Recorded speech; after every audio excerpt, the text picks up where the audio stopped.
ओम शांति। सुनते हैं 9 अगस्त के बाबा के मधुर महावाक्य। आज की मुरली में बाबा ने बताए कि जैसे संसार में कहानी बताते हैं, एक था राजा एक थी रानी, ठीक उसी प्रकार से आज शिव बाबा भी हम बच्चों को कहानी सुनाते हैं कि एक शिव बाबा, दूसरा ये ब्रह्मा दादा, वो कैसे परमात्मा इनके तन में प्रवेश करके ये सृष्टि का रहस्य बताए कि सृष्टि क्या है, इसका आदि मध्य अंत का राज समझाए। साथ ही साथ शिव बाबा ने कहा कि बच्चे, निश्चय बुद्धि होना बहुत ज़रूरी है। अगर निश्चय बुद्धि है तो लक्ष्य भी याद रहेगा, फिर उसमें कोई गैलप नहीं करना। अंत का समय चल रहा है तो क्यों ना हम विनाश के पहले अपनी अवस्था को मजबूत बनाएं, अचल बनाएं, अडोल बनाएं। और बाबा रोज़ मुरली में कह रहे हैं कर्मातीत अवस्था को पाना है।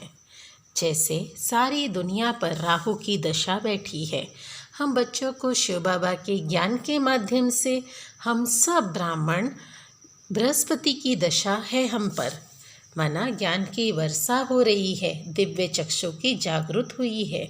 तो बाबा कहते हैं बच्चे, तुम सब वैकुंठवासी हो, ये कलयुग में निवास करने थोड़े समय के लिए आए हो, यहाँ बसेरा नहीं करना।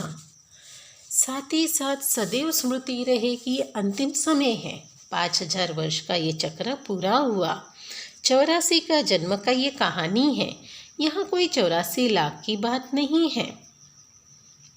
जिससे बाबा ने कहा देखो अंतिम समय की निशानियाँ भी नज़र आ रही है, लड़ाइयाँ भी लग रही है, बॉम्ब सादे भी इतने बने हुए हैं जो 1 सेकंड में शहर के शहर ख़त्म हो जाए।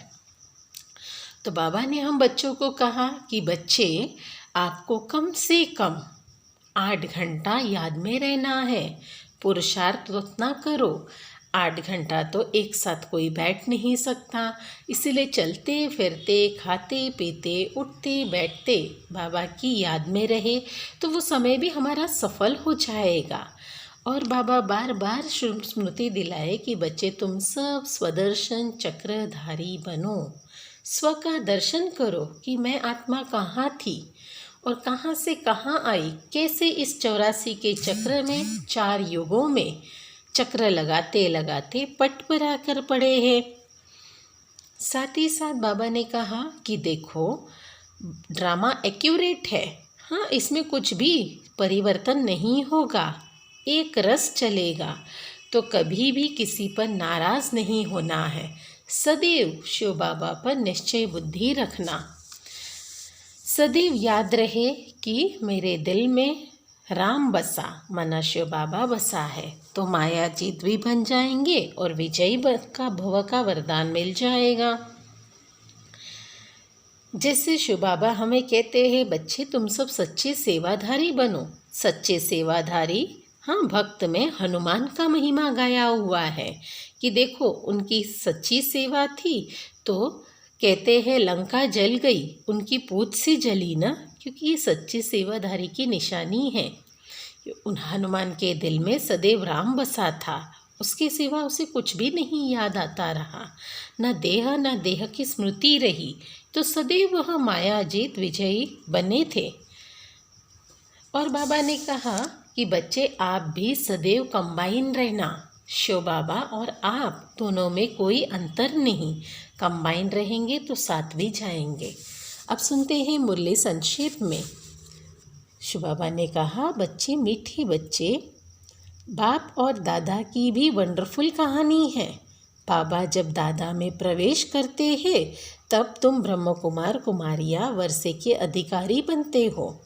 मुरली का प्रश्न है, निश्चय ड्रामा को जानते हुए भी तुम बच्चों को कौन सा लक्ष्य अवश्य रखना है? उत्तर है, पुरुषार्थ करके गैलप करने का, अर्थात विनाश के पहले बाबा की याद में रहकर कर्मातीत बनने का लक्ष्य अवश्य रखना है। कर्मातीत अवस्था आयरन एज से गोल्डन एज बना देता है। पुरुषार्थ का यही थोड़ा सा समय है, इसीलिए विनाश के पहले अपनी अवस्था को अचल अडोल बनाना है। सुनते हैं धारणा के लिए मुख्य सार। पहली पॉइंट है, शिव बाबा ने कहा कम से कम बच्चे 8 घंटा याद में रहने का पुरुषार्थ करना है। अपनी अवस्था अचल अडोल रखने के लिए याद का अभ्यास बढ़ाना है, गफलत नहीं करना है। दूसरी पॉइंट है, यह ड्रामा बिल्कुल एक्यूरेट बना हुआ है, इसीलिए किसी पर भी नाराज़ नहीं होना है, निश्चय बुद्धि बनना है। आज का मीठा वरदान है, दिल में सदा एक राम को बसाकर सच्ची सेवा करने वाले मायाजित विजयी भव। इसका स्पष्टीकरण है, हनुमान की विशेषता दिखाते हैं ना कि वह सदा सेवाधारी था, आज्ञाकारी था और महावीर था। इसीलिए खुद नहीं जला, लेकिन पूछ के द्वारा लंका को जला दी। तो यहाँ भी जो सदा सेवाधारी है वही माया के अधिकारी को खत्म कर सकता है।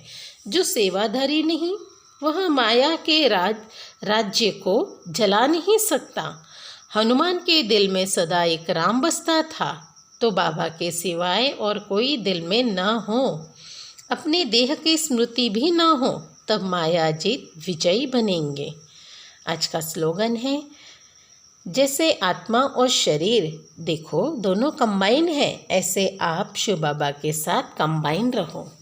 आत्मा और शरीर दोनों कंबाइन है, ऐसे आप भी शिव बाबा के साथ कंबाइन रहो। अच्छा, ओम शांति।